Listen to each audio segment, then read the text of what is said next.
But எம்எல்ஏக்களுக்கு இவ்வளவு விலை, இவ்வளவு காசு கொடுத்தா எம்எல்ஏ கிடைப்பாங்க அப்படின்றது வந்து இன்னைக்கு வந்து எல்லா கட்சியுமே பேசுது. அதை பற்றி குற்ற பின்னணி இருக்குது, செல்ஃபோன் ஆடியோ இருக்குது, முயற்சியெல்லாம் பண்ணாங்கன்னு சொல்லிட்டு கைது பண்ணியிருக்காங்க. அப்போது இந்த சைடு வந்து காவல்துறை தாவேக்கா ஒரு விஷயத்த சொல்லிச்சுன்னா உடனே துரிதமாக செயல்படுது. அப்போ அது தமிழக காவல்துறை இல்லை தாவேக்காவோட காவல்துறையா அப்படின்றது முதல் கேள்வி. எல்லாமே ஆதவ் தான் பேசுவார் கூட்டணி விஷயமா விவகாரம் அப்படின்னு. அப்போது திமுக கூட்டணியில் இருந்த கூட்டணி கட்சிகள் ஆதரவை மாற்றி வந்தாங்க இல்லையா, அதற்கு இதே மாதிரி எதனா பேரம் பேசப்பட்டதா? ஏன் தாவேக்கா எம்எல்ஏக்கு தான் விலை இருக்குமா? மற்ற எம்எல்ஏக்கெல்லாம் விலை இருக்காதா? ஒரு எம்எல்ஏக்கு விலை இருந்தால் இன்னொரு எம்எல்ஏக்கு விலை இருக்கணும் இல்லையா? இளையராஜாங்கிற எம்எல்ஏ, ஊத்தங்கரை எம்எல்ஏ கம்ப்ளைண்ட் கொடுத்திருக்காரு. ஆனா ஜூன் 1ஆம் தேதி வரைக்கும் இவ்வளோ பெரிய இஷ்யூ வெளியில வராம இருந்திருக்கு. திமுக எப்போ போய் கவர்னரை சந்திச்சு கொடுக்குறாங்களோ அதே சமயத்துல நிர்மல்குமார் அவர்களும் வெளியில் வந்து இந்த விஷயத்த பெரிதா பேசுறாரு. ஒரு ரூபா கூட நான் தொட மாட்டேன், நான் தொட்டவங்கள நான் விட மாட்டேன்னு. இப்போ அவர் தொட்டுக்கிறாரா தொடலையா? நீங்க வந்து ஃபர்ஸ்ட் வந்து திமுக அதிமுகக்கு மாற்றுன்னு சொல்லிட்டு அதிமுகவை மொத்தமா சேர்த்துக்கிறது இந்த வெக்கங்கெட்ட கேடுக்கு செயலுக்கு கூட்டணி வச்சிருக்கலாமே. ஸ்டாலின் அவர்களும் உதயநிதி அவர்களும் இந்த மாதிரி மலிவான அரசியல் பண்றதுக்கு அரசியலை விட்டே அவங்க விலகி போயிடலாம். டைம் டு லீடு தலைவான்னு வச்ச உடனே யாரு தலைவான்னு கேட்டது அதிமுக. அந்த காழ்ப்புணர்ச்சி எல்லாத்தையும் வச்சு இன்னைக்கு வந்து அவர் பழி தீக்கிறார். அதாவது திமுக வந்து எதிர்க்கணும், திமுக இருக்கட்டும், அதிமுக அழியணும், அதை நோக்கி அவர் ஒரு சில பிளான் பண்றாரு. அதுக்காக தான் இதெல்லாம் நடக்குது. புதுக்கோட்டையில் விஜயபாஸ்கர் உள்ள வந்ததுனால புதுக்கோட்டை தாவேக்காவே மொத்தமா காலி.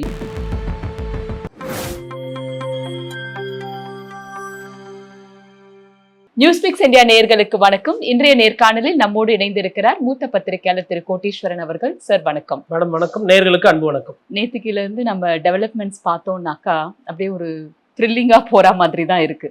திமுகல இருந்து குதிரை பேரம், வைகோ அவர்கள் பொதுவெளியில முதலமைச்சர் 2 எம்எல்ஏக்களை ராஜினாமா பண்ணிட்டு வாங்க அப்படின்னு சொன்னாரு, நானே பிரச்சாரம் பண்ணி ஜெயிக்க வைக்கிறேன்னு சொன்னாருன்ற ஸ்டேட்மெண்ட் வைகோ அவர்கள் விட்டதும் அதையே வந்து குற்றமா எடுத்து கவர்னரை போய் சந்திச்சா கடிதமும் கொடுத்துருக்காங்க திமுக தரப்புல இருந்து. ஆனா தாவேக்கால இருந்து அதை விட பெரிய குற்றச்சாட்டா எடுத்து வச்சிருக்காங்க. குதிரை பேரம், எங்க கட்சியில இருந்து 15 எம்எல்ஏக்களை இவங்க எடுக்கிறதுக்கு முயற்சி பண்ணாங்க. கிட்டத்தட்ட ஒரு 30 கோடி 50 கோடின்னு அவங்க கோடிகள்ல சொல்லிட்டு இருக்காங்க. இது வந்து இப்ப வரைக்கும் பார்த்தோன்னா ஒரு 5 பேரை கைது பண்ணியிருக்காங்க. எந்த ஆதாரத்தின் அடிப்படையில இந்த கைது நடவடிக்கை நடந்தது? எஃப்ஐஆர் காப்பி வந்து எல்லாருக்கும் ரீச்சபிளா இருக்குதா? இதை பத்தின கூடுதல் தகவல்கள் ஏதாவது இருந்தா சொல்லுங்க சார். முதல்ல வந்து இது என்ன விதமான நிலை அப்படின்றது பார்க்கணும். தமிழ்நாட்டில் வந்து இந்த மாதிரி எம்எல்ஏக்கு இவ்வளவு விலை, அதாவது குதிரை பேர அரசியல்ன்றது பேசப்பட்டது கிடையாது. ரெசார்ட் அரசியல் பேசப்பட்டிருக்கு. பட் எம்எல்ஏக்களுக்கு இவ்வளவு விலை, இவ்வளவு காசு கொடுத்தா எம்எல்ஏ கிடைப்பாங்க அப்படின்றது வந்து இன்னைக்கு வந்து எல்லா கட்சியுமே பேசுது. அதை பற்றி அதிமுகவும் குதிரை பேர அரசியல் சொல்லுது, திமுகவும் குதிரை பேர குற்றச்சாட்டு சொல்லுது, தாவேக்கா ஒரு படி மேலே போய் குதிரை பேர அரசியல் முயற்சி நடந்திருக்கு அப்படின்னு சொல்லி கைது வரலும் போயிருக்காங்க. அப்போது இது இந்த சூழல், இந்த அரசியல் தன்மை என்பது மிக மலிவானது, இது ரொம்ப மோசமானது. இது யார் ஆரம்பித்தாங்க, இது யார் கொண்டு போகிறாங்க அப்படின்றது, யாருக்கு அந்த தேவை இருக்குது அப்படின்றது நாட்டு மக்களுக்கு தெரியும். தாவேக்கா அரசு போலீஸு சொல்கிறது வந்து நடந்திருக்கு, குற்ற பின்னணி இருக்குது, செல்ஃபோன் ஆடியோ இருக்குது, முயற்சியெல்லாம் பண்ணாங்கன்னு சொல்லிட்டு கைது பண்ணியிருக்காங்க. அப்போது இந்த சைடு வந்து காவல்துறை தாவேக்கா ஒரு விஷயத்த சொல்லிச்சுன்னா உடனே துரிதமாக செயல்படுது. அப்போ அது தமிழக காவல்துறை இல்லை தாவேக்காவோட காவல்துறையா அப்படின்றது முதல் கேள்வி. இதற்கு முன்னாடி கொடுத்த வழக்குகள் மீது எதுவுமே வந்து தீவிரத்தன்மையோ விசாரணையோ கைதோ செய்யப்படும். அப்படி ஒருவேளை கைது பண்ணோம் விசாரணை பண்ணோன்னா அது வந்து எங்கே வந்து நிற்குதுன்னா ஐயா ஆதவ் கிட்ட வந்து நிற்கும். இது வந்து திருமாவளவனே பதிவு பண்ணியிருக்கிறாரு பத்திரிகையாளர் சந்திப்பில், எல்லாமே ஆதவ் தான் பேசுவார் கூட்டணி விஷயமா விவகாரம் அப்படின்னு. அப்போது திமுக கூட்டணியில் இருந்த கூட்டணி கட்சிகள் ஆதரவை மாற்றி வந்தாங்க இல்லையா, அதற்கு இதே மாதிரி எதனா பேரம் பேசப்பட்டதா? ஆனால் ஐஎம்எல்ல 2 எம்எல்ஏ இருக்கிறாங்க, விசிகால 2 எம்எல்ஏ இருக்கிறாங்க, கம்யூனிஸ்ட் கட்சி சிபிஐ சிபிஎம் அவங்க கூட்டணிக்கு உள்ளே போகல, வெளியில் இருக்காங்க, காங்கிரஸில் 5 எம்எல்ஏ. இப்போ ஒரு எம்எல்ஏக்கு 30 கோடி 50 கோடி வேலைன்னா அப்போ அதே மாதிரி அவங்களுக்கும் எதனா விலை பேசப்பட்டதா? ஒரு சாதாரண கேள்வி தானே. ஏன் தாவேக்கா எம்எல்ஏக்கு தான் விலை இருக்குமா? மற்ற எம்எல்ஏக்கெல்லாம் விலை இருக்காதா? ஒரு எம்எல்ஏக்கு விலை இருந்தால் இன்னொரு எம்எல்ஏக்கு விலை இருக்கணும் இல்லையா? அதுதானே பேசிக் பொருளாதாரம். அப்போ அதெல்லாம் என்ன நடந்ததுன்றது வெளியில் வருது கிடையாது. அப்போ இது என்ன புகார் ப்ரூஃபோட இருக்கு இல்ல சார்? காமராஜ் அவர்கள் விஷயத்துல வீடியோ ப்ரூஃப் நம்ம கிட்ட இருக்கு, கையெழுத்து வாங்கினது இருக்கு. அவர் முன்னாள் ஒண்ணு பேசுறாரு, மறுநாள் ஒண்ணு பேசுறாரு. கவர்னர் கிட்ட டிடிவி அவர்கள் கொடுத்த ஒரு புகாரும் பெண்டிங்கா இருக்கு. வைகோ அவர்கள் ஓப்பனா சொல்றாரு. இது 2 விஷயத்துக்குமே ப்ரூஃப் இருந்துமே எந்த நடவடிக்கையும் இல்ல. அங்கதான் வந்து கவர்னரோட அந்த மௌனம், இந்த ஜனநாயகத்தை காப்பாற்றணும்னு நினைக்க வரவங்களோ இல்லை ஜனநாயகத்துக்கு யாரெல்லாம் வந்து ஒரு சில வேலைகள் செய்யணும். அப்போ கோர்ட் இருக்குது, ஹை கோர்ட் இருக்குது, சுப்ரீம் கோர்ட் இருக்குது, எலெக்ஷன் கமிஷன் இருக்குது, கவர்னர் அலுவலகம் இருக்குது. இவங்கெல்லாம் வந்து மௌனியாக இருக்கிறாங்க. ஒரு சைடு வந்து வீடியோ ஆடியோ ரெக்கார்டு எல்லாம் வச்சுட்டு காவல்துறை அவங்களுக்கு வேணுன்றதை செய்கிறாங்க, தாவேக்கா அவங்களுக்கு வேணுன்றதை செஞ்சு போயிட்டுருக்காங்க. இன்னொரு சைடு வந்து இந்த ஜனநாயகம் இல்லை இந்த மாதிரி விஷயங்கள்லாம் இந்த டெமோக்ரஸி ப்ராசஸை ரன் பண்ணுறதுக்கு இருக்கவங்க அமைதியாக இருக்காங்க. ஏன் இந்த மௌனம்னு எனக்கு தெரியல. அப்போ கோர்ட் வந்து சுயமோட்டோவாக எதுனா எடுக்குதா? ஒன்றும் இல்லை, இதை விசாரிங்க, கூட அதையும் சேர்த்து விசாரித்து கோர்ட்டு முன்னாடி வந்து சொல்லுங்கள் அப்படி கூட கேட்கலாம். ஆனால் அது மாதிரி ஒரு நீதிமன்றமோ இல்லை வந்து தேர்தல் ஆணையமோ இல்லை கவர்னர் அலுவலகமோ அது மாதிரி தலையிடுற மாதிரி தெரியல. அப்போ என்னன்னா என்ன வேணால் பண்ணலாம். உங்ககிட்ட 50 கோடி இருந்ததுன்னா நீங்கள் ஒரு எம்எல்ஏவை வாங்கிடலாம். உங்ககிட்ட 500 கோடி இருந்ததுன்னா ஒரு 10 எம்எல்ஏ வாங்கிடலான்றது இன்றைக்கி அரசியலாக இருக்குது. இந்த அரசியலை தாவேக்காவுமே உறுதி செய்யுது. அப்போது இதை வந்து எங்கேயோ யாரும் ஆரம்பித்து வச்சிங்க, அது போயிட்டுருக்கு. இப்போது திமுக தரப்பில் சொல்லக்கூடிய நியாயம் என்னென்னா, நீங்கள் வந்து ஒரு செட்டிங் பண்ணி நரேட்டிவ் பண்ணுறீங்க, நீங்கள் நரேட்டிவை செட் பண்ணி பண்ணுறீங்க. இப்போ இந்த கைது செய்யப்பட்ட அந்த 3 பேர் பார்த்தா ஏதோ வந்து ஒரு சாதாரண மாதிரி தான் இருக்கிறாங்க. ஒன்றும் இப்போ இவங்களே 300 கோடி வியாபாரம் பண்ணுறாங்கன்னா, அப்போ தாவேக்கா ஆட்சியில் இருக்கிறவங்களும் அமைச்சரவையில் இருக்கிறவங்க குதிரை பேர் அரசியலுக்கு நீங்கள் ஒரு வேளை வியாபாரம் பண்ணிங்கன்னா அது எத்தனை கோடி ரூபாய் வியாபாரமாக இருக்கும்? திமுக எதிர்கட்சியில் இருக்குது, அதுவே 30 கோடி கொடுக்குன்னா ஆளுகின்ற கட்சியை நீங்கள் இருக்கீங்க. இப்போ நீங்கள் எவ்வளோ கொடுப்பீங்க? நீங்கள் ஒன்றும் ஏழை பழை கிடையாது. ஐயா ஆதவ் தான் இதெல்லாம் பேசுகிறாரு சொல்கிறாங்க. அப்போ ஐயா ஆதவ் என்ன ஏழையா? அப்போ ஒரு தரப்பாக கேள்வி கேட்குறீங்க, ஒரு தரப்பாக நியாயத்தை பேசுகிறீங்க, ஒரு தரப்பாக வந்து சொல்கிறீங்க. இன்னொரு சைடு தரப்பு சொல்லக்கூடிய அந்த குற்றச்சாட்டுகள் அதிமுகவோட பிரச்சனையோ கேள்விகளோ கண்டுக்கிறதே கிடையாது. அதிமுகவை ஒரு கட்சியாக கூட மதிக்கிறது கிடையாது. அதிமுக எம்எல்ஏன்றது கிள்ளிக்கீரை. யார் கூப்பிட்டாலும் இப்போ ஐயா ராகவலாரன் சொன்னார்ல, நாய்க்குட்டிங்களுக்கு வந்து எலும்பு போட்டால் இது மாதிரி, அந்த மாதிரி அதிமுக எம்எல்ஏ வந்து நீங்கள் அதை விட மோசமாக போயிட்டு சூழ்நிலை. அவங்க எந்த சின்னத்தில் நின்னாங்க, எதுக்கு ஜெயிச்சாங்க, எதுக்கு ராஜினாமா பண்ணுறாங்க யாருக்குமே தெரியாது. தெரிய வேண்டியவங்களுக்கு புரிய வேண்டியது தெரியும். அப்போ இதெல்லாமே வந்து தெரிஞ்சு நடக்குது. தமிழ்நாடு மக்கள் இதெல்லாம் பார்த்து கொண்டு ரசிக்கிறாங்கன்னு நான் சொல்ல மாட்டேன். ஏதோ ஒரு காரணம் அவங்களுக்கு விஜய் சாரை பிடிக்குது. அதாவது ஒரு தப்பை வந்து எடப்பாடி பழனிசாமி பண்ணக்கூடாது, அதே தப்பை வந்து ஸ்டாலின் பண்ணக்கூடாது. ஆனால் அந்த தப்பை வந்து விஜய் சார் தலைமையில் இருக்கிற தாவேக்கா பண்ணலாம். அது எங்களுக்கு அதில் இன்னும் பிரச்சனை கிடையாதுன்ற ஒரு போக்கில் மக்கள் இருக்கிறாங்களோன்ற ஐயம் எனக்கு. சரி, இது விஜய் அவர்களை நோக்கி தான் திமுக கொடுத்த கம்ப்ளைண்ட்ல பார்த்தோம் அப்படின்னாக்கா நேரடியா அவரே சொல்லியிருக்காரு, உங்க எம்எல்ஏக்களை ரிசைன் பண்ண சொல்லுங்க, நான் வந்து பிரச்சாரம் பண்றேன் அப்படி. இப்ப நேரடியா அவர் மீது இருக்கக்கூடிய குற்றச்சாட்டு. இதை மடைமாற்றத்துக்காக தான் இந்த மாதிரி இன்னொரு விஷயத்த இந்த சமயத்துல வெளியில விட்டுருக்காங்கன்ற ஒரு பார்வை இருக்கு. ஏன்னா ஜூன் 29ஆம் தேதி இளையராஜாங்கிற எம்எல்ஏ, ஊத்தங்கரை எம்எல்ஏ கம்ப்ளைண்ட் கொடுத்திருக்காரு. ஆனா ஜூன் 1ஆம் தேதி வரைக்கும் இவ்வளோ பெரிய இஷ்யூ வெளியில வராம இருந்திருக்கு. ஸோ இதுக்கு பின்னாடி ஏதாவது காரணங்கள் இருக்குமா? ஏன்னா கரெக்டா திமுக எப்போ போய் கவர்னரை சந்திச்சு கொடுக்குறாங்களோ அதே சமயத்துல நிர்மல்குமார் அவர்களும் வெளியில் வந்து இந்த விஷயத்த பெரிதா பேசுறாரு. யார் அதிகமாக பிரச்சாரம் பண்ணி யார் அதிகமாக சவுண்டு விடுறாங்களோ அவங்க பேச்சு தான் எடுபடும். இப்போ இன்னைக்கு வந்து திமுக என்ன சொன்னாலும் அந்தர் பெல்ட்டி ஆகாச பெல்ட்டி அடித்தாலும் திமுக மீது இப்போதைக்கு ஒரு கரிசனமோ நம்பிக்கையோ வராது. ஏன்னா திமுக கடந்த காலத்தில் ஒரு சில தவறுகள் பண்ணியிருக்கு. ஊழல் குற்றச்சாட்டுகளை நீங்கள் சேர்த்தது தப்பு. இப்போது செந்தில் பாலாஜின்ற ஒருத்தருக்கு முக்கியத்துவம் கொடுத்ததுனால அவங்க என்ன பண்ணுறாங்கன்னா, இந்த செந்தில் பாலாஜியை ஒருத்தரை கருவாக வச்சு இருக்கிறது இல்லாதது பொல்லாதது இயற்கைக்கு எதிரானதெல்லாம் சேர்த்து கட்டமைச்சு அவங்க ஒரு கதையை ஒன்று காட்டுறாங்க. செந்தில் பாலாஜி பண்ணியிருப்பாரு அப்படின்னா ஓகே. இப்போ அந்த இடத்துல வந்துட்டு இப்போ நீங்கள் நியாயமாக இருக்கிற ஒரு ஆள் வந்து அமைச்சர் பெருமக்களாக போட்டிருந்தீங்கன்னா இந்த மாதிரி பண்ண முடியாது. அப்போது இந்த பணம் படைத்தவர் இப்போ நாளைக்கு விஜயபாஸ்கர் வீட்டில் வந்து ஒரு ரைடு தாவேக்கெல்லாம் சேர்ந்துடுறாரு. மத்திய அமலாக்கத்துறை இருந்து விஜயபாஸ்கர் வீட்டில் ரைடு பண்ணிட்டு 1000 கோடி இவர் சம்பாரிச்சிருக்காரு சொன்னால் அது விஜயபாஸ்கர் செஞ்சிருப்பார். யார் விராலிமலை விஜயபாஸ்கர் தான் அவர் செஞ்சிருப்பார் சொல்லுவாங்க. அப்போது இவர்கள்லாம் வந்து இன்னைக்கு இதில் ஆட்சி அதிகாரத்தில் இருக்கிறதுனால பெரியவர்கள் மாதிரி தெரிவாங்க. நாளைக்கு வந்து ஒரு பிரச்சனை, ஒரு விசாரணை, இல்லை ஆட்சி கையை விட்டு போச்சுன்னா அன்னைக்கு வந்து இவங்கெல்லாம் பின்னடைவு. இன்னைக்கு செந்தில் பாலாஜி ஐயாவால் என்னென்ன பிரச்சனைகள் வருதோ, இருக்கோ இல்லையோ, ஆனால் செந்தில் பாலாஜி மேலே சேர்த்துருவோம். ஒருத்தர் ஆல்ரெடி ஒரு பழைய குற்றச்சாட்டுக்கு ஆளாக இருக்காருன்னு வச்சுக்கோங்களேன், அவங்க மீது அவங்களே செய்யாத ஒரு சில குற்றச்சாட்டுகளை கூட காவல்துறையில சேர்ப்பாங்க.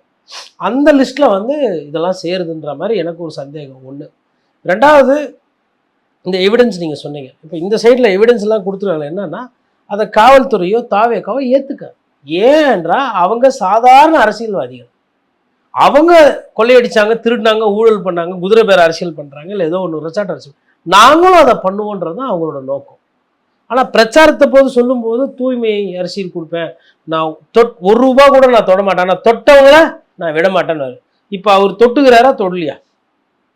உங்களோட சொல்ல தூக்கி எந்த இதில் போட்டு ஊர்காஜாடியில் போட்டு உங்கள் வார்த்தைகளை மூடுறது, இதெல்லாம் வந்து ஒரு ஒரு ஒரு ஒரு நல்ல பேச்சாயுது. ஆனால் பேசும்போது அப்படியே படத்தில் சொல்கிற மாதிரி அப்படியே திரிக்க விடுற மாதிரி பண்ணுறது, கொஞ்சம் கூட வெக்கமும் கூச்ச நாச்சம் எதுவுமே இல்லாமல் ஊழல் குற்றச்சாட்டில் அவ்வளவு பேர் போனவங்களை குற்றச்சாட்டு நிலுவையில் இருக்கும்போது, வழக்கு இருக்கும் பொழுது சாரையாக சேர்த்துக்கிறீங்க கட்சியை வளர்க்குறதுக்கு. அப்போ உங்கள் கட்சி வந்து வளரலை. எங்கே உள்ளாட்சி தேர்தலில் எங்கன்னா பிரச்சனை வந்துடுமோ, தோத்துக்கிட்டு போயிடுமோன்னு அந்த பயமா, அது தயக்கமா, இல்லை இடைத்தேர்தலில் வந்துட்டு என்ன பண்ணுறது, ஏதோ ஒரு காரணத்துக்காக தான் இதை செய்யுது. இது இயற்கையான அரசியல் அல்ல, இது செயற்கையான அரசியல். நீங்கள் வந்து ஃபஸ்ட்டு வந்து திமுக அதிமுகவுக்கு மாற்றுன்னு சொல்லிட்டு அதிமுகவை மொத்தமாக சேர்த்துக்கிறது இந்த வெக்கங்கெட்ட கேடுக்கு செயலுக்கு கூட்டணி வச்சிருக்கலாமே தேர்தலுக்கு முன்னாடி. இப்போ அதிமுகவை சேர்த்து தாவேக்காவை பலப்படுத்தி தான் திமுகவை எதிர்க்கணும்னா இந்த மலிவான அரசியலுக்கு நீங்கள் அன்னைக்கு கூட்டணி சேர்ந்துருக்கலாமே. அது இன்னும் கொஞ்சம் நாகரிகமாக இருந்திருக்கும் இல்லையா? வெளிப்படையா தேர்தலுக்கு முன்னாடியோ இல்லை தேர்தலுக்கு பின்னாடியோ ஒரு கூட்டணி அமைச்சிருந்தா இந்த கேவலம் இன்னைக்கு அரங்கேறி இருக்காதுல்ல. கேட்டால் கூட்டணி கட்சி பண்ண ஊழலுக்கெல்லாம் நாங்கள் எப்படிங்க பொறுப்பாகணும், நாங்கள் கை சுத்தமாக இருக்கோம்னாச்சும் சொல்லிட்டு போகலாம்ல. இப்போ வைகோ போன்றவர்கள் மாற்றி மாற்றி பேசுறது, திரும்ப மாற்றி பேசுறது, காதர் மைதீன் மாற்றி பேசு, இந்த அவலங்கள் தடுத்துருக்கலாம்ல. இதெல்லாம் என்னடா நமக்கு வந்து ஒரு பின்னடைவாக வருது, இது பேசு பொருளாது, இதனால் அசிங்கமாக இருக்குது, இந்த அரசியல் தேவையா, இதை பற்றியெல்லாம் கவலையே கிடையாது. நாங்கள் இப்படி தான் பண்ணுவோம், எங்களோட நேரம் இது, நாங்கள் நினச்சது நடக்கும். அதாவது மாத்திரை ஒரு அமைச்சர் பயன்படுத்துகிறார், மக்கள் தப்பாக புரிஞ்சுக்கிட்டாங்க. யார் தப்பாக புரிஞ்சுக்கிட்டாங்க? மக்கள் தப்பாக புரிஞ்சுக்கிட்டாங்க. அதுக்கப்புறமா வந்து ஒரு பாலியல் சீண்டல் குற்றச்சாட்டு, அது இதெல்லாம் அவர் அண்ணா நடவடிக்கை எடுத்துட்டாரு, ஆனாலும் அதை வந்து பெருசு பண்ணி மக்களை தப்பாக புரிஞ்சு வச்சுக்கிறாங்க. இது ரெண்டு. அதுக்கப்புறம் குதிரை பேர் அரசியல், அவங்களா தானாக தான் வந்து சேர்றாங்க, மக்கள் தப்பாக புரிஞ்சுக்கிறாங்க, இல்லை எதிர்கட்சிகள் வந்து மக்கள்கிட்ட திசை திருப்பி விடுறாங்க, அவங்களா தான் வராங்க. அதுக்கப்புறம் ஒரு குழந்தைகள் கிட்ட எப்படி நடந்துக்கணும்னு தெரியாமல் ஒரு அமைச்சர் வந்துட்டு போயிட்டு கையை இங்கே வச்சு அமுக்குறாரு, அங்கே வச்சு பண்ணாரு. என்னன்னா அவரு கரெக்டாக தான் பண்ணார், மக்கள் பத்திரிகையாளர்கள் தவறாக புரிஞ்சுக்கிட்டாங்க.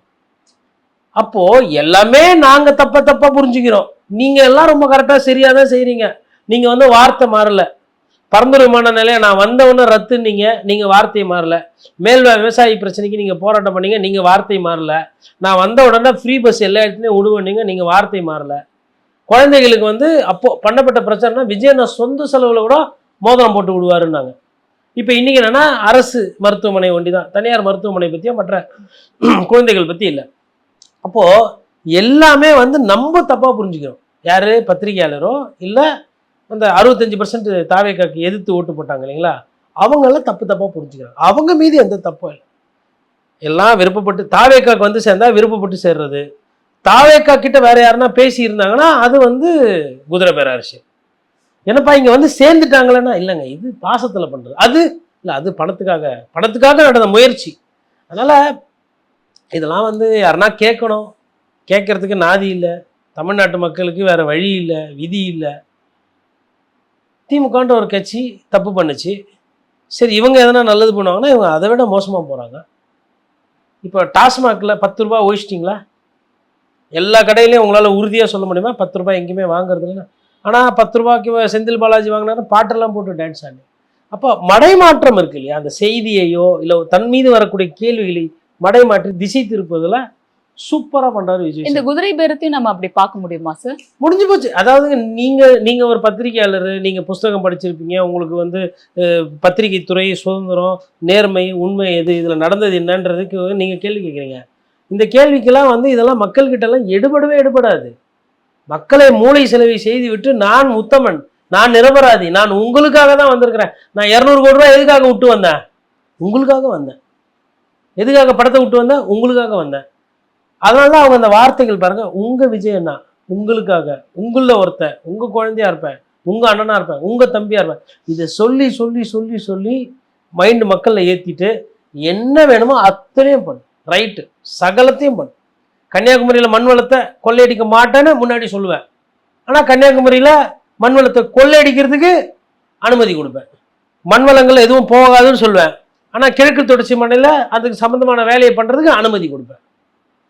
டாஸ்மாக் பற்றி பேசுவேன், 10 ரூபாய் பாட்டில் பற்றி பேசுவேன், ஆனால் செந்தில் பாலாஜியை டார்கெட் பண்ணிட்டு அந்த விஷயத்தை பேசாமல் கடந்து போகிறது. சரி, இப்போ நீங்கள் செந்தில் பாலாஜி அவர்களை டார்கெட் பண்ணுறதுன்னு சொன்னீங்க இல்லையா? இப்போ இந்த கேஸில் பார்த்தா யூடியூபர் திருநாவுக்கரசு அவரை அரெஸ்ட் பண்ணியிருக்காங்க. அவர் வந்து லயலா கல்லூரியின் முன்னாள் மாணவர்னு அவர் தேர்தல் சமயங்கள்ல கருத்து கணிப்பு எடுத்து வெளியிடக்கூடியவர். அவரு திமுக சார்பா இத பேசினாரு அப்படிங்கிறது இவங்களுக்கு என்ன முகாந்திரம் இருக்கும்னு நம்புறீங்க சார்? ஏன்னா இவங்க வந்து செந்தில் பாலாஜி அவர்களுடைய தம்பியோட தொடர்புல இருந்தாங்க அப்படிங்கிறது தான் இவங்க சொல்றது. இது மட்டுமே போதுமானதா? திமுக மாதிரி ஒரு கட்சிக்கு இவங்க போய் 30 கோடி பேரம் பேசியிருப்பாங்க அப்படிங்கிறது வந்து லாஜிக்கா பொருந்துதா அப்படிங்கிறது முதல் கேள்வி. இதை அடிப்படையா வச்சு நிர்மல்குமார் அவர்கள் என்ன சொல்றாரு, ஸ்டாலின் அவர்களும் உதயநிதி அவர்களும் இந்த மாதிரி மலிவான அரசியல் பண்றதுக்கு அரசியலை விட்டே அவங்க விலகி போயிடலாம் அப்படின்னு ஒரு டைரக்டா ஒரு ஹிட் பண்றாரு. ஸோ இதை எப்படி பாக்குறீங்க சார் நீங்க? கரண்டா தமிழ்நாடு பாலிடிக்ஸ்ல லாஜிக்கே இல்லாம போயிட்டு இருக்கு. எப்படி லாஜிக்கே இல்லாமனா, ஒருத்தர் வந்து வேட்பாளர் தெரியாது, ஊர் ஊரா போய் பிரச்சாரம் பண்ண மாட்டேன், நான் 18 கூட்டம் போட்டு என்னால் ஆட்சியை பிடிக்க முடியும் சொல்லிட்டு ஒரு லாஜிக்கை டிஃபைன் பண்ண ஒரு விஷயம் தான் நடந்திருக்கு. அதான் பவன் கல்யாண் சொல்றாப்புல, என்னப்பா ஆந்திரா இது, தமிழ்நாடை பாருங்க, நானும் வந்து மக்கள் கூடலாம் பழகினேன், நானும் தான் நடிச்சேன், ஆனால் அரசியல் வேலை நான் பண்ணேன், அரசியல்வாதியா நடந்தேன், என்னை வந்து இவ்வளோ நாள் கஷ்டப்பட்டு ஜெயிச்சு தோத்து இன்னைக்கு நான் துணை முதலமைச்சராக, அது அங்கே ஒன்றுமே பண்ணல, ஒன்றுமே பண்ணாமல் வெறும் பாட்டை போட்டு கட் அவுட்டை வச்சு வெறும் கட் அவுட்டை வச்சு முதலமைச்சரே ஆயிட்டாங்கன்னு சொல்றாரு. இது வந்து கிட்டத்தட்ட மானமுள்ளவங்களுக்கு ரொம்ப கஷ்டமாக இருக்கும். இவர் பேசினது, பவன் கல்யாண் பேசினாடா நம்ம மாநிலத்தை பற்றி இப்படி பேசினாருன்னு. ஆனால் உண்மை அதானே? அப்படி இருக்கும்போது இப்போ லாஜிக் இருக்கா இல்லையான்றதை தாண்டி லாஜிக்கலாக பார்த்தா என்ன பண்ணணும்? ஃபஸ்ட்டு கூப்பிட்டு விசாரிக்க வேண்டியது யார்? லீமா ரோஸை.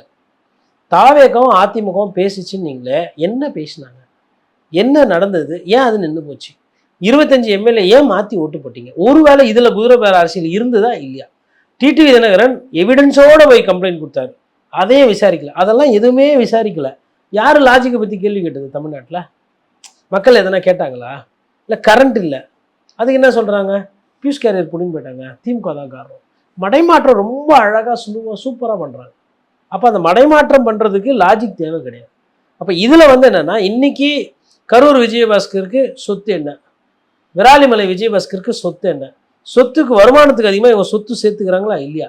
இவங்க ஊழல் குற்றச்சாட்டு இவங்க மீது இருக்கே, குட்கா கேஸ் இருக்கே, மணல் கொள்ளையடிச்ச கேஸ் இருக்கே அப்படின்னா அதற்கு நியாயம் தர்மம்லாம் இல்லை. இதை பேசாமல் இருக்கிறதுக்கு என்ன பேசணும்? செந்தில் பாலாஜியை பற்றி பேசியது, திருநாவுக்கரசு இதை பண்ணியிருக்கிறாரு. இப்போ அவங்க அந்த முகத்தெல்லாம் பாருங்க, 300 கோடி 400 கோடி வியாபாரம் பண்ணுற முகமா அதெல்லாம்? அதுதான் கேட்குறேன் சார், மிச்சம் 2 பேர் யாருன்னே தெரியல. இந்த மாதிரி மைனாரிட்டி, இப்போ நீங்கள் ஒரு மைனாரிட்டி, நான் ஒரு மைனாரிட்டி, நம்ம நேயர்களுமே கிட்டத்தட்ட அரசியல் தூய்மையாக இருக்கணும், நடுநிலையாக போகணும்னு நினைக்கிறவங்களும் மைனாரிட்டி. அப்போ நம்ம இதை வந்து பார்ப்போம். இதை தாண்டி ஒரு மெஜாரிட்டியான குரூப் வந்து நான் சிந்திக்க மாட்டேன், நான் செயல்பட மாட்டேன். யாருமே இப்போ யார் ஒரு விஷயத்தை எப்படி கட்டமைச்சு அதை எப்படி கொண்டு போகிறாங்கன்றது தான் முக்கியம். இடைத்தேர்தல் வரும்போது திருப்பியும் குட்டீஸ் ஸ்கூல் போகிறீங்களா, இப்போ எவ்வளோ பேர் போலியோ சொட்டு மருந்து விட்டாங்க, ஆனால் விஜயண்ணா போலியோ சொட்டு மருந்து கொடுத்தப்போ பொம்மை கொடுத்தாரு, குழந்தை எப்படி சிரிச்சுது பார்த்தீங்களா, எப்படி பண்ணிச்சு பார்த்தீங்களா? குழந்தைனா சிரிக்கும், குழந்தைக்கு 2 தான் தெரியும், ஒன்று சிரிக்கும் இல்லை அழுவும். ஆனால் அதை சிரிச்சதை வச்சு அதை வீடியோ வைரல் ஆக்கி அதிகமான இடத்துல போகிறாங்க. அவங்க வந்து ஒரு சிஸ்டமேட்டிக்காக வேலை செஞ்சுருக்காங்க.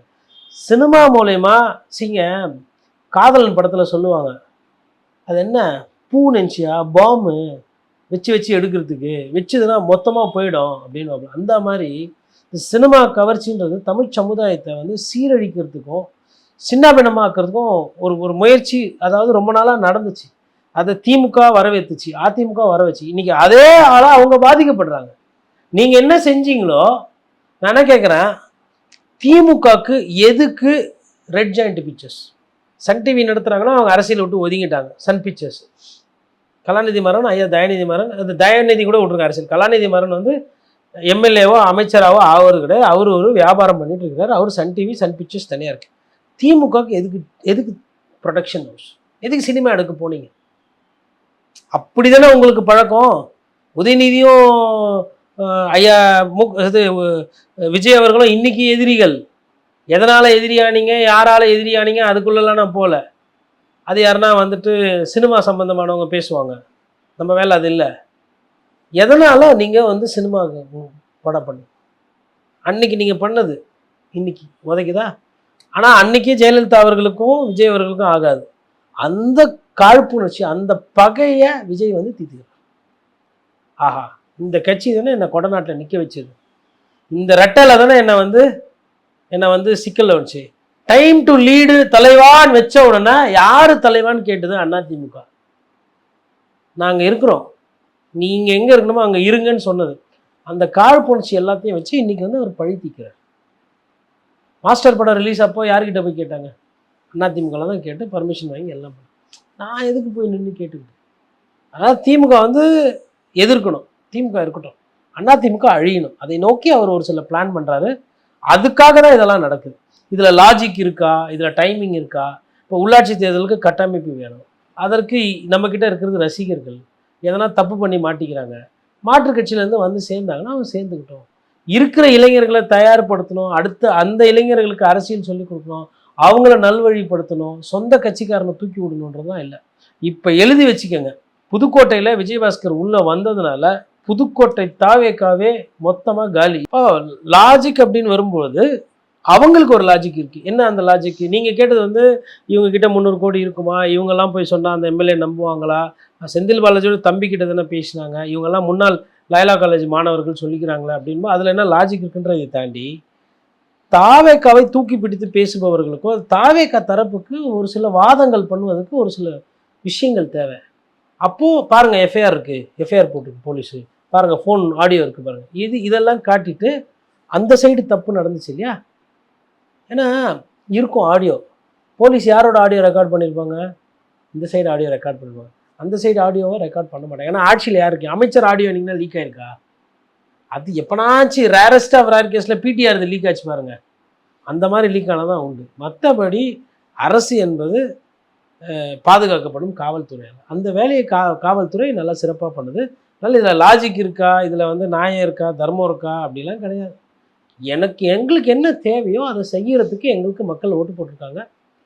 நல்ல வேலை 108 போட்டதுனால இதெல்லாம் ஃபஸ்ட்டு வந்து நம்ம என்ன நினச்சோம், நானே பேசியிருக்கேன், போட்டதான் போட்டாங்க, 108 போடாமல் ஒரு 118 போட்டு தான் நல்லா இருக்கும். இப்போ எனக்கு தெரிஞ்சு இன்றைக்கி 108 போட்டது தான் கரெக்டு. இவங்கெல்லாம் யாரு அப்படின்னு கண்ணாடி மாதிரி ஒவ்வொருத்தரும் எவ்வளோ மோசமான அரசியல் பண்ணிட்டு இருக்கிறாங்கன்றது அப்படியே தெரியுது பாருங்க கண்ணெதிரில். ஒரு வார்த்தை சுத்தம் கிடையாது, ஒரு வாக்கியம் சுத்தம் கிடையாது, ஒரு அரசியல் நேர்மை கிடையாது. என்ன கடைசி அரசியல்வாதியாக நீங்கள் என்ன சம்பாதிச்சிருவீங்க? பணம் தானே, வெறும் அல்ப பணம். இப்போ விலை இல்லாமல் இருந்துச்சு, இன்னைக்கு தாவேக்கா ஒரு எம்எல்ஏக்கு என்ன விலைன்னு சொல்லிட்டீங்க. இப்போ உங்கள் எம்எல்ஏவே நாளைக்கு சும்மா இருப்பாங்களா? சார், இதுல 15 எம்எல்ஏக்களை இழுக்க பேரம் பேசினாங்கன்னு சொல்றாங்க. ஏன் ஒரே ஒரு எம்எல்ஏ தான் கம்ப்ளைண்ட் கொடுத்துருக்காரு சார்? ஒவ்வொன்றா அடுத்து ஒருத்தர் சொல்லுவாங்க. ஏன் எல்லாம் ஒரே நேரத்தில் கொடுக்கணும்? ஒரு 2 மாதம் கழிச்சு திருப்பி டல் ஆகி போச்சுன்னா இன்னொரு எம்எல்ஏ வேறு எதுனா சொல்லலாம்ல? என்ன சொல்லலாம்? நான் வந்து ஒரு எம்எல்ஏ கொடுத்துட்டாரு, சரி அதுதான் விசாரணையில் இருக்குன்னு பார்த்தா திருப்பியான மறுபடியும் அப்ரோச் பண்ணுறாங்க, திருப்பியும் வந்து ஆசை வார்த்தை கூடுறாங்க. சரி, உங்களுக்கு எதை எப்படி வேணால் எடுத்துகிட்டு வரலாம். ஆளுகின்ற கட்சி உங்கள் கூட இருக்கும்போது நல்லவனை கெட்டவனாக்கலாம், கெட்டவனை நல்லவனாக்கலாம். அதுதானே அதிகாரத்தோட போக்கு. அதிகாரத்தில் இருக்கிறவங்க யார்? இன்றைக்கினா அதிகாரத்தில் இருக்கும்போது அவங்க கெட்டவனு ப்ரூவ் ஆயிருக்கா? ஆட்சி போனால் தான் கெட்டவங்கன்னு ப்ரூவ் ஆகும். அதிகாரத்தில் இருக்கிறவங்களும் அவங்க நல்லவங்க, விளம்பரம் பண்ணுவாங்க, எல்லாம் பண்ணுவாங்க. பட் விஜய் சாரோட ஆட்சி இவ்வளோ 2 மாதத்தில் எவ்வளோ விமர்சனம் பாருங்கள். இப்போ விவசாயிகள் பிரச்சனை, டெல்டாவில் தண்ணி வரலை, அடுத்த 3 போகம் என்ன ஆகுன்றது தெரியல, இது முல்லை பெரியார் கதை என்ன தெரியாது, மேகதாது பிரச்சனை என்ன முடிவுக்கு வரல, எல்லாமே மறக்கடிக்கப்படுதா? வேலைவாய்ப்பு, கொஸ்டின் பேப்பர் லீக் ஆகிருக்குன்றாங்க, தேர்வில் முறைகேடுன்றாங்க, அதெல்லாம் சீரியஸ் ப்ராப்ளம் அட்ரஸ் பண்ணாம இன்னைக்கு கட்சி சார்ந்த கட்சி பிரச்சனைகள் சார்ந்த மட்டுமே இப்போ செந்தில் பாலாஜி 35 கோடி 50 கோடி கொடுத்து எம்எல்ஏ தூக்கிறதுக்கு முயற்சி செய்தாரா இல்லையா? இன்னைக்குன்னா பேனர் நியூஸ், நாளைக்கு என்ன இதையே ஓட்டுங்க அப்படியே. இனிமே எல்லா விவாதங்கள் எல்லாத்துலயுமே மக்கள் சார்ந்த பிரச்சனையை பேசாம அரசியலையே அரைச்சி அரைச்சி அரைச்சி அரைச்சி அப்புறம் இன்னைக்கு விராலிமலை விஜயபாஸ்கர் பாராட்டி பேசுவார். இன்னொன்று பாருங்க, இவங்க எல்லாமே இந்த அரசியலில் வந்து தான் அதிகமாக பேசுறாங்க. மக்கள் பிரச்சனை இன்னும் வந்து கிட்டே போகிறது. இது அவங்களோட logically they think this is correct. இது நமக்கு ஓட்டை வாங்கி தரோன்றதை அவங்க நம்புறாங்க.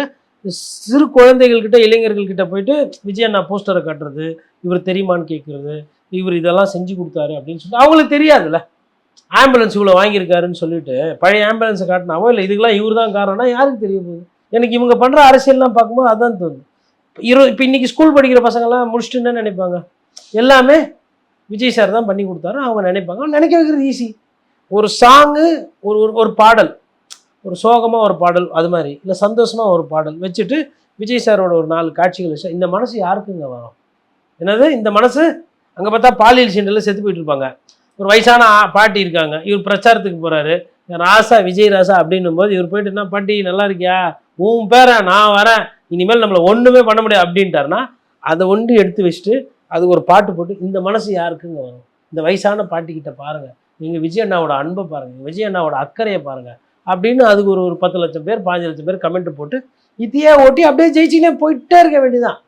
இனிமேல்ட்டு வந்து ஏன்னா நீதிமன்றம் தூங்குது, சபாநாயகர் என்ன பண்ணுறதுன்னு தெரியாது. அவர் என்ன பண்ண முடியும்? அவர் விஜய்க்கு தான் ஆதரவாக இருந்தாகணும். அவரோட நிலைமை அது விஜய் சாருக்கு. கவர்னர் தானே, அவங்க ஸ்டேட்டில் இதே பாஜக ஆள்ற மாநிலத்தில் இந்த மாதிரி அக்கப்போர் இருந்தால் அதை அவங்களே செய்வாங்க. அப்போ விஜய் சார் நாளைக்கு கேட்பார், நீங்கள் ஒண்டி தான் குதிரை பேரம் பண்ணுவீங்களா, அப்போ நான் பண்ணக்கூடாதா? உங்களுக்கு மொத்த இந்தியாவில் ஆட்சி அதிகாரம் இருக்குது, அதனால் நீங்கள் பண்ணுங்க, எனக்கு தமிழ்நாடு தான் கொடுத்துக்கிறாங்க, இன்னும் தமிழ்நாடு வரை நான் பண்ணிக்கிறேன்ற மாதிரி அவரோட நிலைப்பாடு. அப்போ எல்லாரும் வேடிக்கை பார்க்குறாங்க. பத்திரிகையாளர்கள் ஒண்டி பொதுமக்களுக்கு யாருக்குன்னா சந்தேகம் இருக்கு இல்லைங்களா, இது சரியா தவறா?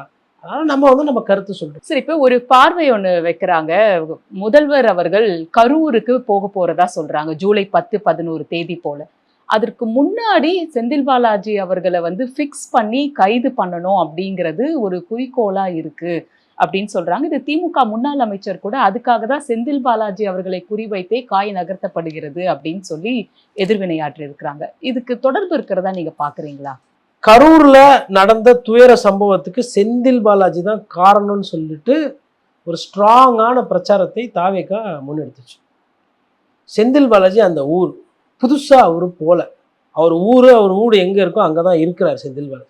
அதே ஊர்ல அதே இடத்துல தான் விஜயபாஸ்கர், எம்ஆர் விஜயபாஸ்கரும் இருக்கிறாங்க. இந்த 2 பேரும் மருத்துவமனைக்கு உடனடியாக வராங்க. அங்க இருந்த விஜய் சாரு அங்கிருந்து கிட்டத்தட்ட தப்பிச்சு ஓடி வந்த மாதிரி பின்னங்கால் பெடல் எடுத்து பத்திரிகையாளரை சந்திக்காம ஓடி வந்த காட்சி நாட்டு மக்கள் பார்த்துருக்காங்க. அது சாட்சி. ஆனா அந்த கட்டமைப்பு, அந்த பிரச்சாரம் இருக்குல்ல, இதுக்கு காரணம் 10 ரூபாய் பாலாஜி தான். இதுக்கு காரணம் 10 ரூபாய் பாலாஜி, செந்தில் பாலாஜி. ஜனங்களை அடிச்சாங்க, லட்டியை வச்சு குத்துனாங்க, அங்க வந்து கத்தியை காட்டினாங்க, செருப்பு தூக்கி அடிச்சாங்க, இதெல்லாம் வந்து சொல்லப்பட்டது. ஒருவேளை இதுக்கெல்லாம் ப்ரூஃப் இருந்திருந்தா இந்த கேஸில் காட்டி உள்ள பண்ணலாம்ல. ஆனால் பண்ண முடியாது. என்ன காரணம்? நம்ம அன்னைக்கு தேதியில் சிபிஐ வேணும் அப்படின்னு சொல்லி கேட்டு வாங்கிக்கிறோம். ஆனால் இப்போ செந்தில் பாலாஜி கைது செஞ்சுட்டு பார்த்தீங்களா, நான் சொன்னேன்ல இவர் தான் இவர் தான் அந்த குற்றவாளி. எப்படி இருக்குன்னா, இப்போ ஒரு ஊரில் வந்து ஒரு எடுத்துக்காட்டோட சொல்லுவோம் நேயர்களுக்கு புரியறதுக்கு. என்ன இன்னைக்கு குட்டி ஸ்டோரி சொன்னால் தான் எதுவுமே ஜனங்கக்கிட்ட போய் கொஞ்சம் சேரும். இப்போ ஒரு யானை இருக்குது வால்பாறையில். இந்த யானை வந்து சேட்டை பிடிச்ச யானை. அது வந்து ரேஷன் கடையில் போய் சாப்பிடுது. அந்த ரேஷன் கடையில் வந்து வேறு யாரோ ஒரு ஊழியர் இருக்கிறாரு. இந்த ஊழியர் வந்து மறுநாள் பார்க்கும்போது மரணமாக இருக்கார். அப்போது பார்க்குறவங்களுக்கு எல்லாம் என்ன தோணும்? இந்த யானை எப்போ பார்த்தாலும் ரேஷன் கடையில் வந்து அரிசி அள்ளி சாப்பிடும், ரேஷன் கடையை அடிச்சு உடைக்கும், மக்கள் எல்லாம் தப்பிச்சு ஓடிடுவாங்க. ஆனால் இன்றைக்கி அந்த ஊழியர் மாட்டிக்கிட்டாரு. யானை தான் இவரை மிதிச்சோ, இல்லை யானையை பார்த்தோ, இல்லை யானை ஏதோ பண்ணிச்சு இவரை, அதனால இறந்துட்டாரு. பார்க்கும்போது எப்படி தெரியும்? யானை வந்துச்சு, ஊழியர் இறந்துட்டார். அது ஒரு நீங்கள் விசாரணை பண்ணி பார்த்தீங்க, இல்லை நீங்கள் ஒரு ஐஓவோ, இல்லை நீங்கள் ஒரு ஃபாரஸ்ட் டிபார்ட்மெண்ட் ஆஃபீஸர், இல்லை ஒரு வழக்கறிஞராக பார்க்கும்போது எவிடன்ஸ் கரெக்டாக இருக்கா? யானை மிதிச்சுதுன்னா அது டேமேஜ் என்னவா இருக்கும் இப்படின்றது. இப்போ வெளியிலேருந்து பார்க்கும்போது என்ன தெரியும், அது கொலையாக கூட இருக்கலாம்ல. வேற யாருன்னா கூட கொலை பண்ணி எடுத்துன்னு வந்துட்டு ரேஷன் கடையை திறந்து வச்சா இந்த அரிசி வாசனைக்கு இது வரும், ஒரு ஆள் அடிச்சு எடுத்துன்னு வந்து போட்டுட்டு தெரியாத மாதிரி அங்கே போட்டுட்டு கூட போயிட்டு யானை வருது திருப்பி ரேஷனை சாப்பிடுது, அது பாட்டுன்னு போயிடுச்சு. ஆனால் இவர் செத்து கிடக்குறாரு. அப்போ யானையோட லிங்க் பண்ணி கூட அந்த கேஸை முடிக்கலாம்ல. விசாரணை தடையும், நீதிமன்றம் அதை விசாரிக்கும், நீதிமன்றம் டவுட்டு கேட்கும், உண்மை வெளியே வரும், அதெல்லாம் ரைட்டு. பார்க்குற பார்வைக்கு இப்படி கூட பண்ணலாம் இல்லையா? இதனால தான் நிறைய விஷயங்கள். அப்போது செந்தில் பாலாஜி அவர்கள் இதில் சேர்க்கலாம்ல. செந்தில் பாலாஜி ஊழல்வாதி இல்லை, நான் எங்கேயுமே பேசுனது கிடையாது, பேச போகிறதும் கிடையாது. செந்தில் பாலாஜி மீது ஊழல் குற்றச்சாட்டுகள், அவர் ஒரு மோசமான அரசியல்வாதி நான் சொல்லலை, ஐயா ஸ்டாலினே சொல்லியிருக்காரு. ஆனால் கரூர் விஷயத்துக்கும் செந்தில் பாலாஜிக்கும் சம்மந்தம் இல்லைன்றது நான் ஃபஸ்ட்லேருந்து நான் பேசிக்கிட்டு இருக்கேன். உனக்கு என்ன தெரியும், ஏன் தெரியும்னா நான் அன்றைக்கி கரூரில் இருந்தவன். கரூர் எங்கே இருக்குன்னே தெரியாமல், கரூரில் வேல்சாமிபுரம் எவ்வளோ அகலம் எவ்வளோ நீட்டுன்னு தெரியாதவங்களாம் இங்கே உட்காந்து ட்விட்டர்லேயும் ஃபேஸ்புக்லேயும் பொய்யா போடும்போது, உண்மைக்கு புறம்பாக முட்டு கொடுக்கும்போது, அங்கே போய் நேரில் பார்த்தவனா, ஒரு பத்திரிகைக்காரனா, சான்று எடுத்தவனா, ஃபோட்டோ எடுத்தவனா நான் ஏன் பேசக்கூடாது? அங்கே நான் பார்த்த காட்சிகள், 2 அமைச்சர்களும், அதாவது அன்னைக்கு இருந்த செந்தில் பாலாஜி அன்னைக்கு அமைச்சர் இல்லைன்னு நினைக்கிறேன், ஆஸ்பத்திரிக்கு வந்தது தான் பார்த்தேன், விஜயபாஸ்கரையும் செந்தில் பாலாஜி. அன்னைக்கு தாவேக்காரங்க யாரும் மருத்துவமனைக்கெல்லாம் வரல. நாம் தமிழர் கட்சி இருந்தாங்க, மதிமுகவில் இருந்தாங்க, பாஜகவில் இருந்தாங்க, மற்ற கட்சியிலலாம் டிஎம்டிகே கேப்டன் விஜயகாந்த் அவர் கட்சியில் ஒருத்தர் இருந்தார். அதாவது ஊரில் போய் தகவல் போனோடனே அந்த ஊருக்காரங்க வந்து மக்களுக்கு உதவி பண்ணுறாங்க. ஆம்புலன்ஸ் டிரைவர் நிறைய பேர் தாவாக்கேவனார் அடிக்கப்பட்டனர், உங்களால தான் பிரச்சனை அப்படின்னு அடியை வாங்கிக்கின்னு போய் மருத்துவமனையில் சேர்த்தாங்க. இதெல்லாம் நடந்துச்சு. இன்னைக்கு பிரபலமாக இருக்கிறோம், பாப்புலராக இருக்கிறோன்ற ஒரே காரணத்தினால எல்லாத்தையும் சேர்த்து வச்சு அது சாத்தியம் இருக்கு. இப்போது நம்ம பேசுறது எவ்வளோ பேர் பார்க்க போகிறாங்க, எவ்வளோ பேருக்கு போக போகுது, இல்லை நமக்கு என்ன திரைக்க வச்சு இருக்கு. இப்போ பத்திரிகையாளர் தான், வெறும் பத்திரிகையாளர் தூக்கி உள்ளே வச்சாங்கன்னா கேட்குறதுக்கு நாதி கிடையாது. உண்மை அதானே? ஆனால் அவர் அப்படி கிடையாது, பிரபலம். 10 லட்சம் பேர் காஷ்மீர்லேருந்து கன்னியாகுமரி வரலாம் அவர் சொன்னார். இப்போ அவர் சொல்கிறத நம்புவாங்களா? இல்லை ஊடகவியலாளர், பத்திரிகையாளர்கள், இல்லை நடுநிலையாக பேசக்கூடியவங்க சொல்லுவாங்களா ஜனங்க ஏற்றுக்கோங்களா? அவர் சொல்கிறத ஏற்றுக்குவாங்க. அதனால் செந்தில் பாலாஜியை கைது செய்து, அவர் கைது செஞ்சுட்டு நான் வந்து கரூருக்கு ஏன் வரலன்னா ஒரு பஞ்சு டைலாக், இங்கே வந்து என் தம்பிகள்லாம் உயிரை விட்டாங்க, ஒரு சதி நடந்தது, இந்த பழி தூக்கி நம்ம மேலே போட்டாங்க, இன்றைக்கி அந்த பழி முறியடிக்கப்பட்டு இருக்கிறது, அவர் வேற ஒரு விஷயத்தில் மாட்டிக்கிட்டு ஜெயிலில் இருக்கிறாரு, இன்றைக்கி தான் இந்த கரூரே வந்து நிம்மதியாக மூச்சு விடும், இந்த நாளுக்காக தான் நான் காத்துன்னு இருந்தேன்னு சொல்லிட்டு பேசிட்டு ஒரு 2 சொட்டு கண்ணி விட்டா என்னாச்சு? எது பேசு பொருளாக இருக்கும், எது நிற்கும், எது உண்மைன்னு மக்கள் நம்புவாங்க? அவ்வளோதான்.